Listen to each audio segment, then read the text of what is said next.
talk about patch trading, there's actually some really important skills that you're learning here, negotiating and making offers, things like that. You know, Donald Trump, if you think about him, how did he become successful? I'm sure he has, that's not a person I would want to negotiate with on a patch trade, right? Because he sort of has that poker face and looks mean, and I'm sure that I would just give him whatever he wanted. So, you know, when you sit down with someone, just make an offer. You know what you have to trade, you know what your traders are, you know what they have that you want, so just make them an offer. One thing you need to remember about that, though, is you can always phone a friend. What's that from? The old Who Wants to Be a Millionaire, right?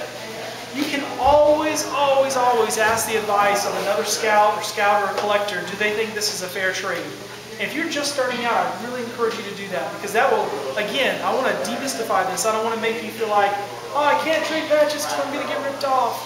No, just, you know, ask someone else, is this a good trade? And they'll tell you.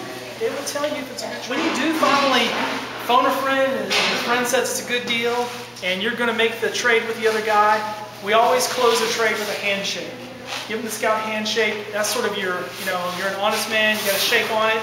I do want to tell you that as a rule of thumb, shaking on it, it's not like in the Dukes of Hazzard where they used to have this, I don't even know what they called it, moonshiner shake, where Boss Hogg, they would spit on their hand. And when they shook, that was like that deal could never be broken. You know, like on their honor as a moonshiner, they could never break that. It doesn't work that way in patch collecting. You shake hands out of, you know, scout is friendly, that sort of thing. But if someone comes back later and says, you know, I thought about it and I really don't think that was a good deal, I want to get my patches back, then the sort of rule of etiquette is that you undo the trade. So we shake hands as a sign of friendship. We don't shake hands to seal the deal, and then you get to go run, but I got it. Whatever like that. Terry? If it doesn't feel right, walk away. You can always come back.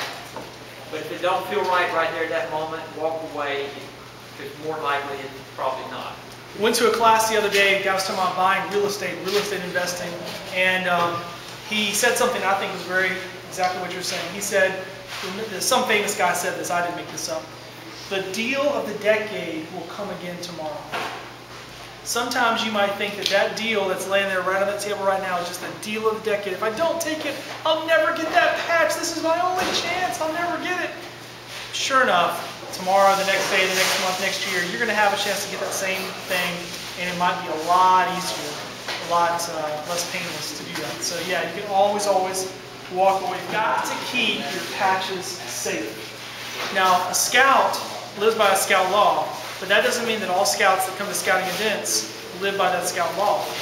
Sometimes it's not their fault. Sometimes you leave your stuff sitting in your campsite, in the bathroom, and somewhere else, and it just, you know, just gets gone. But there have been people, even at Indian Summer, who had their stuff stolen. So you've got to be careful with your stuff. I've had, you know, not recently, but a long time ago, there were some episodes at Camp Coker. Guys going in tents at fellowships, and patches got missing. So when you think about it, you know, these patches do have a value to some people, and you do need to kind of be careful about it.